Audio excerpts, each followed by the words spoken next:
Hey everybody, Doug's open mic here yet again. So tonight we have a drummer. That's something new, right? So that interesting that, and I said I wouldn't do any drummer jokes. I just might. We'll see. So we're gonna have Ken Serio on. He's a local musician, drummer, very diverse guy. Does all sorts of drumming all over the westerly area, and kind of looking forward to seeing. I've known him for 3 or 4, maybe even longer than 3 or 4 years. Again, so Ben, bring Mr. Ken on. There he is. I feel like I'm on CNN. There he is. Yeah, with the whole picture. We even got the picture-in-picture thing. How you been? How's it going? We survived the hurricane, it looks like. Yeah, today was the weather was a little bit iffy around here, but in fact, I lost power for a while. Did you lose power? I did. I didn't hear. No, I didn't. We were lucky. Yeah, I lost it for a while, but it's back and everything's good. And just That's as good. so people know where we're at, we're still in the mess and still in the middle of that stupid COVID stuff, which is not fun for musicians. We probably should have masks on just so if somebody goes back and sees this 6 months from now, they'll know what time period we were at.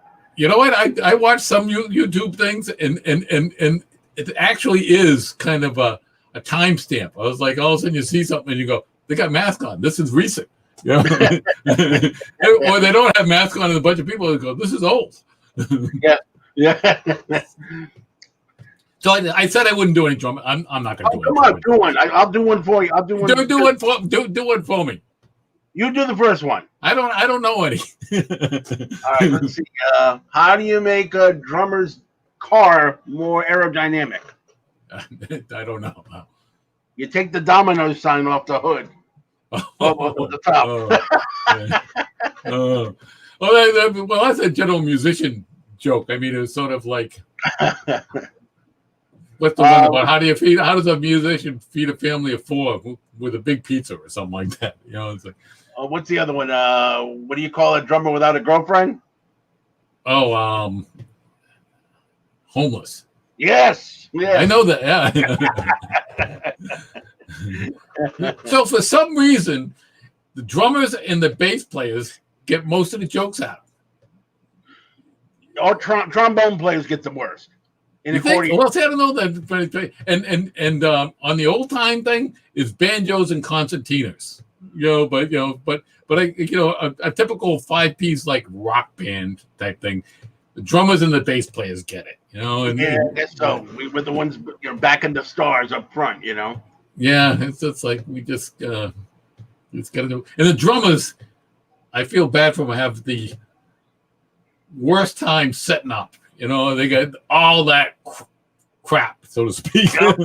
Believe me, every year that goes by, my drum set gets smaller and smaller. It's like when I was young, it was huge. 12 pieces, 14 pieces, 20 cymbals. Now it's 2 cymbals, 3 drums. But it's still got all those little nuts and bolts and things. It's like, I mean, us guitar players, we're kind of our own worst enemies. We could be less, but we got to have 2, maybe 3 guitars, and then the guitar stand, and the amplifier, and the pedal board, and harmonica.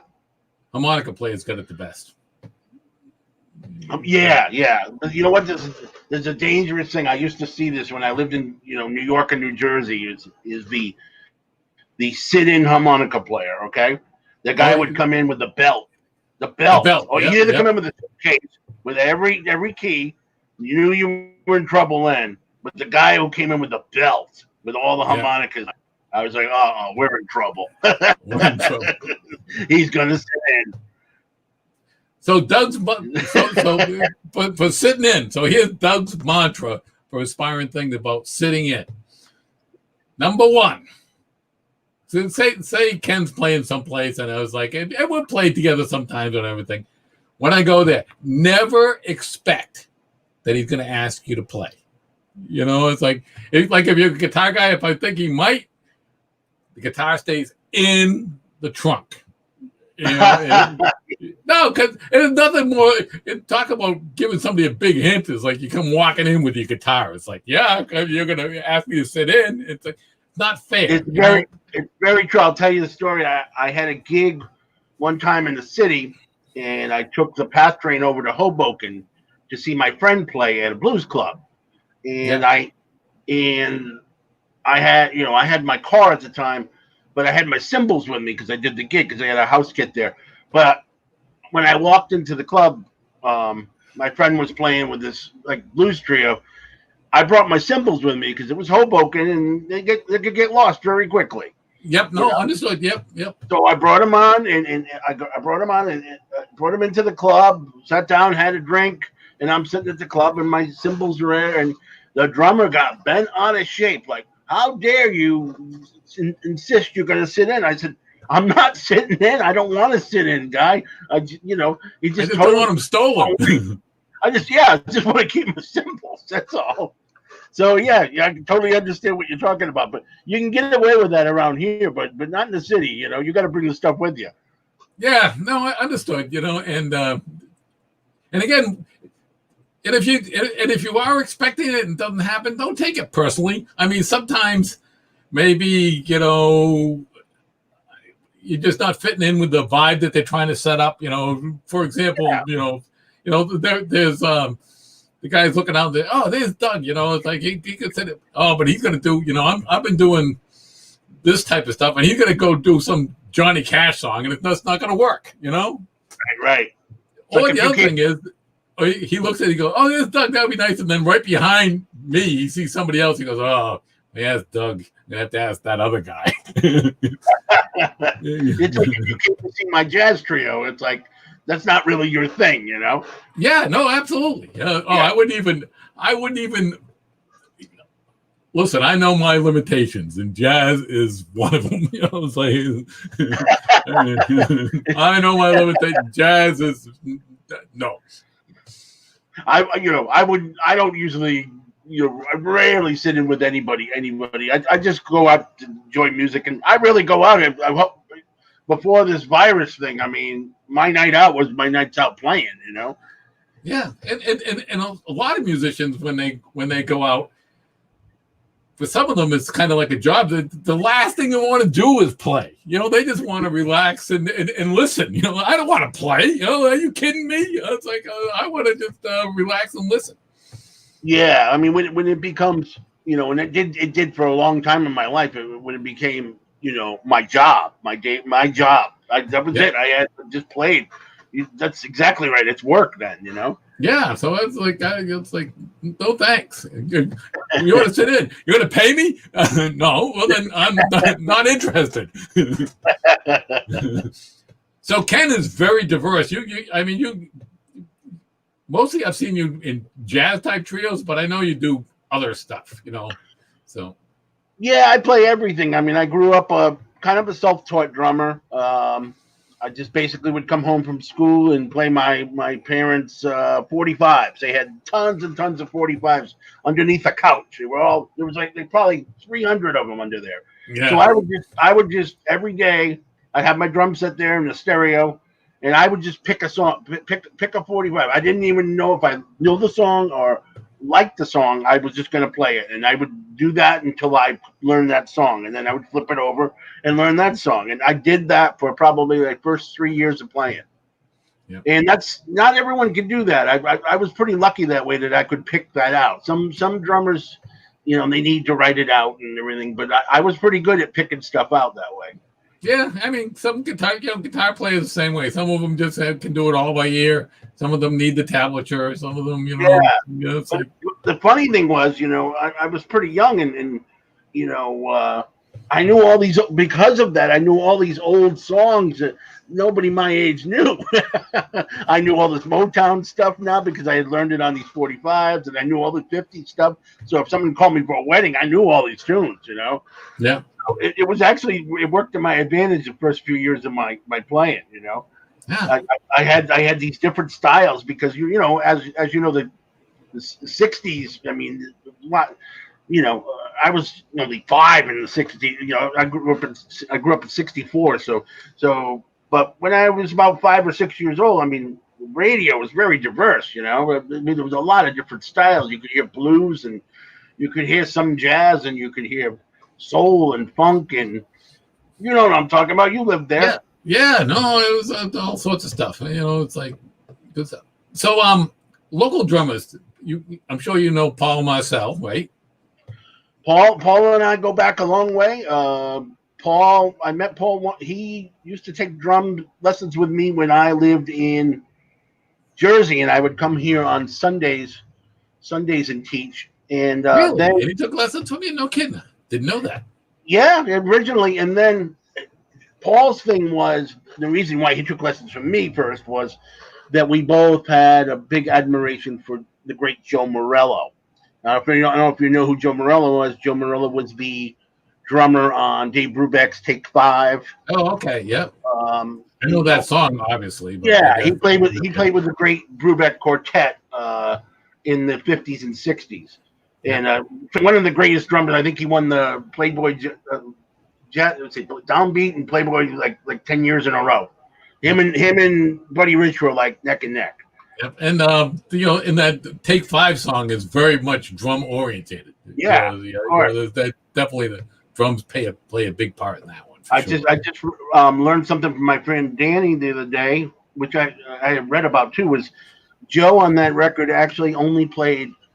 You know, drummers always have like 3 or 4 cymbals at least. You know, Joe had a ride cymbal and a hi hat. That whole record, he only used a ride cymbal and a hi hat. Yeah, and he got all those great sounds out of that. So anyway, but the thing is that I was studying with this guy in Providence named Evan Burr, who was my very first drum teacher. I was playing around. I was playing in bands. We were doing well, but there was things I could hear that I just couldn't do. You know, I couldn't play rhythm with one hand and play a different rhythm with the other and keep my feet going. I mean, I could play rock and roll okay. I was in a band called Asylum, which was a heavy metal band that did well in the 80s. But anyway, I just decided I got to study it because it's the only way I'm going to get this stuff down. So I started studying with this guy named Evan Burr for a couple of years in Providence, and he was studying in New York, in New Jersey, with Joe Morello. So when taking these lessons in Providence, where were you living? I was living here. I was living in Westerly, actually. Yeah, so you're going to Providence. I mean, some people, especially people in Rhode Island, you went all the way to Providence. Exactly. All the way to Providence for a lesson. I remember it was every Monday night at like 8:00. 8:00. I used to look forward to it every. But it gets better than this because I kind of finished up with Evan. And he was great. I learned so much from him. But then he said, you probably should start studying with my teacher. Oh, no kidding. That's an accomplishment. Yeah. And I said, well, who's that? And I knew who it was because that's the reason I originally studied with him. And it was Joe Morello. Oh, every 2 weeks, I would get in my truck and I would drive to West Orange, New Jersey. No. Yep. Yeah. 3.5 hours each way. And I would take a lesson with Joe. You know, I understand that. You know, like when I was in my chess playing phase, I was looking for a good teacher, and I found an international master in Boston. I would go from Westerly to Boston. Yeah. About on a weeknight, like every 2 weeks. And people thought I was crazy. Yeah, well, people thought I was crazy too. But he was. You know what? If you want he was exactly what I needed. He was so good. Yeah. So what happened after that? Exactly what happened is I started learning a little bit more about New Jersey and the New York music scene because it was just right outside of New York. And that was my dream. Is actually I wanted to be a session drummer, and so me and my girlfriend at the time we quit our jobs and we moved to New Jersey. Yeah. And for the next. I studied with Joe Morello for 23 years until he passed. Yeah. So it was a lifelong endeavor. I'd still be studying with him if he hadn't passed. He passed in 2012, I believe. I've said on the show a couple of times, it's like one of the ways to get better is And you don't have to. 20 years is great, but even if you just do it for, even if you just do it for when you're starting out 6 months, just get the fundamentals down. Just get some start. Just get some of the, just a little teaching goes a long way, especially in the beginning. Especially a guy like Joe, who was just one of the great teachers. I mean, I used to meet all these famous drummers that were coming in ahead of me. I'm like, Steve Smith's Journey's taking a lesson with Joe. I don't belong here, and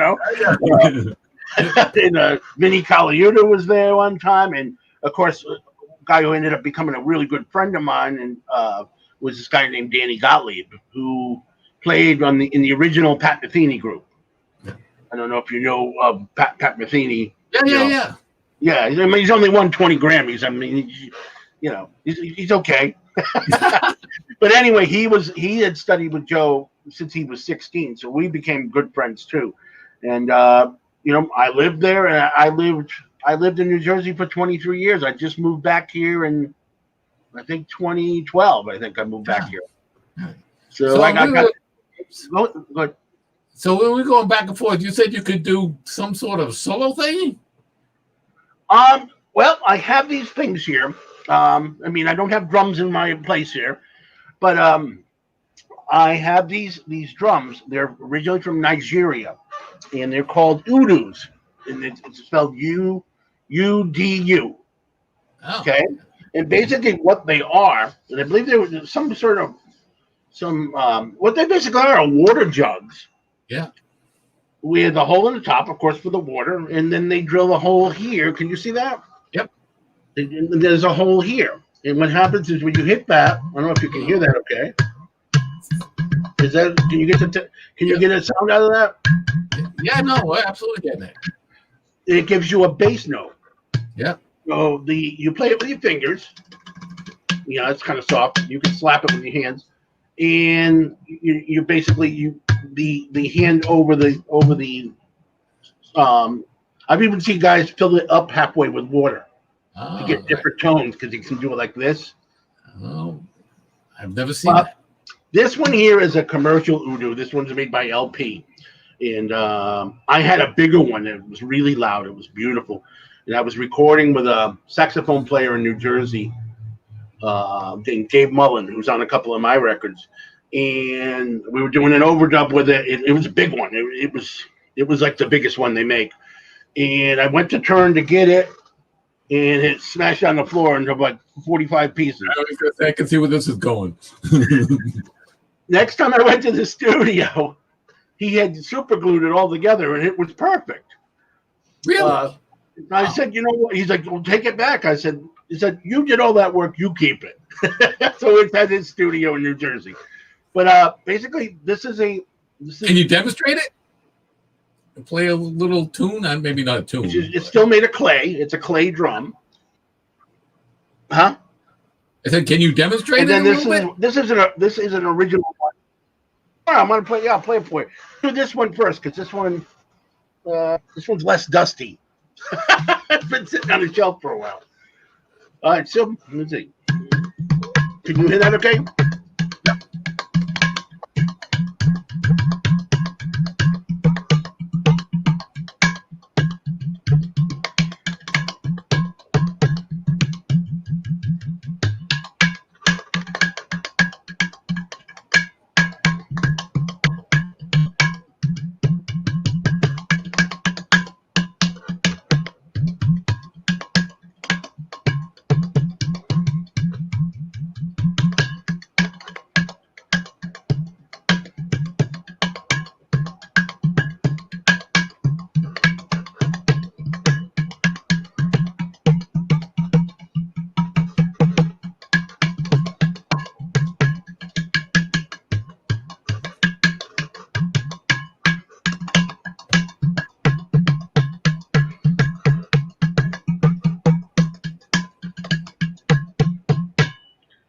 Can you hear that okay? Great.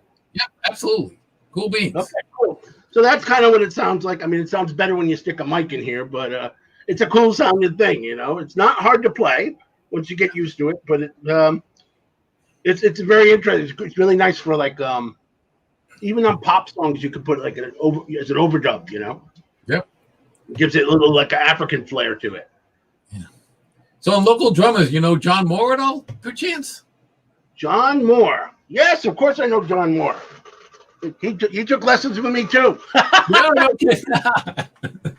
And he didn't end up studying with Joe, but he ended up studying with another guy I studied with in New York named Kenwood Denard, who Kenwood probably most famous for working with Jaco Pastorius, the great bass player. And he also played with Pat Martino. He played with Charles Mingus. I met him playing with Lou Soloff, the trumpet player. Great drummer. He teaches up at Berkeley. He lives in New Hampshire now. But he used to be in the city. Yeah. So I worked at Darlington Moore, so I know all the Peter Moore and John Moore and Thea Moore and all those guys. You know. Sure. And John was always. I always thought about John as like, he was working there, but I was like, oh, this guy, he just loves drum. I said, you're in the wrong place, buddy. You should. And eventually he did leave and just go off to do drumming full time. And when I found out, I was like, good for you. Yeah. John's a great guy. He's very. He has a bright frame of mind for playing drums. He's a very laid back, mellow dude. Yeah. And he plays that way. And it's funny how as you and you probably know this playing guitar. It's like I've learned this from teaching, and I've learned this from just studying. It's like part of your personality comes out in your playing. Yep. And like if you're an aggressive guy like a Buddy Rich, I mean, you talk, if you see an interview with Buddy Rich, everyone's like, oh, he was so nasty and brash with everyone. Well, no, he was an aggressive guy, and that's the way he played the drums too. Yeah. And that's what made him great, was he was aggressive. It's like James Taylor versus Jimi Hendrix. James Taylor was like, oh, the guitarist, I just coach the song out. And Jimi Hendrix just goes, guitar, you're gonna do this. The guitar goes, what? Yes, just right. Do it. Yeah, and you talk about laid back and stuff like that and rolls. It's like, so my number one thing of what I consider a good drummer is obviously keeping the beat, but the other thing is that they know their role and they know their volume. It's like exactly. What's the biggest thing that drummers can kind of send a band off kilter is they just play too loud, and so they stop playing loud. And then the guitar player starts playing loud. And then the bass player starts playing loud. And then somebody else the guitar player can't hear. And the next thing you know, it's way too loud. Drives me crazy sometimes. Uh-oh, we lost Ken, I think. What do we do now, Ben?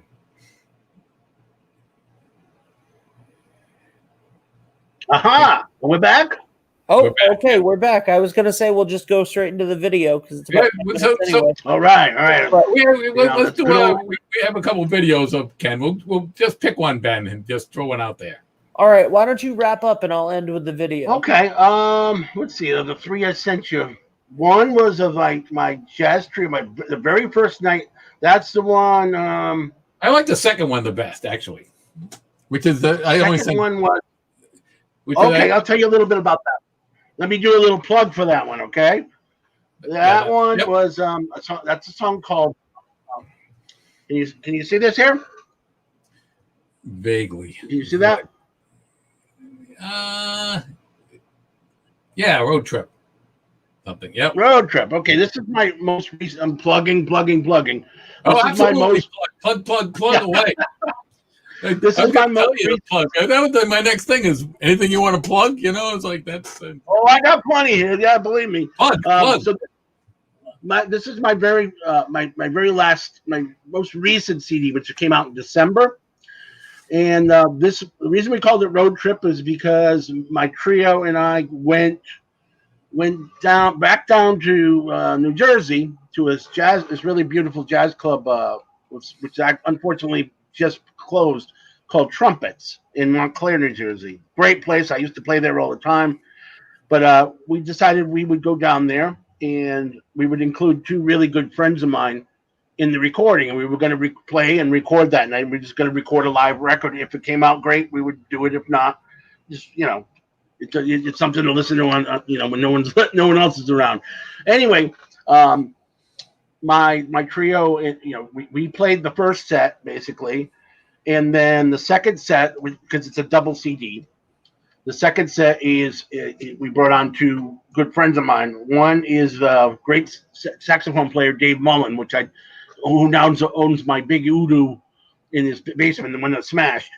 But I played with Dave all through the 90s and stuff in a band called Them Brooklyn Bums, which was a swing band. We were big out in California. And the other guy who's on this, we have another guitar player that's had in. So there's 5 guys, 2 guitar players, sax, bass, and myself on drums. And that was my really good my really good friend Vic Juris, who's a very, if you know jazz guitar at all, he was very famous. He passed away. He passed away on New Year's Eve this year. Yeah, I miss him. And this is probably one of the last records he ever did. And it just came out. I think he got a copy of it probably 2 or 3 weeks before he passed away. It was really sad. He had I believe he had liver cancer or something. He was battling with it, but great guitar player. I got to play in Europe with him a couple times. Was always so nice to me. But Vic played with everybody. Sarah Vaughan. I think he might have played with Dizzy Gillespie. He played with Vic was well known. And it was an honor. He's played on a few of my records, but it was an honor to have him on this. And it's kind of a documentation of our last gig with him, All right. So where can people get a hold of this?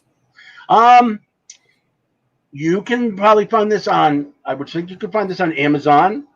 I was looking before I got there. You probably can find it on CD Baby, although I'm hearing now that CD Baby store might have closed. Really? Yeah, I just hadn't heard that. I just sent them an email tonight and said, "Well, where's my CDs?" But you can also get it on iTunes and all the, it's even on Spotify if you don't want to pay me, But it is a really good layout and stuff, so it's actually worth owning if you like CDs. So many people today don't even own CD, don't have a CD. I'm one of them. So anyway, to cut it short, this is from the record called Road Trip. And I believe the song you're going to hear is called Wayne's Fang, which we had recorded. And it's, I'll tell you the people on this. Vic Juris is on one guitar. He's the guy in the blue shirt. Sanan Bakir, who is on the other guitar. He's my guitar player that I play with in my trio. Jed Kabowski on bass, who's our regular bass player. And then Dave Mullen on sax. So we got everybody on stage. So even though the record says Ken Serio Trio, there's 5 of us, and then myself on drums. So this is called Wayne's Fang, and it's a cool little. Any last minute promo things? What's that? Any last minute promo things other than that? Otherwise, we'll just head on out. Easy. It was a great crowd. Check it out. Just look up Ken Serio Jazz Trio, Ken Serio Road Trip. I believe it's even on YouTube. All right. But it's double CD, over 2 hours long. All right. Well, great talking to you, Mr. Ken, and hope to see you soon. Okay. So that's cool. Yeah, and I appreciate you having me. And I hope to be out playing again soon. We will. All right, DUG signing off. Okay. All right. Take care, everyone. Thanks.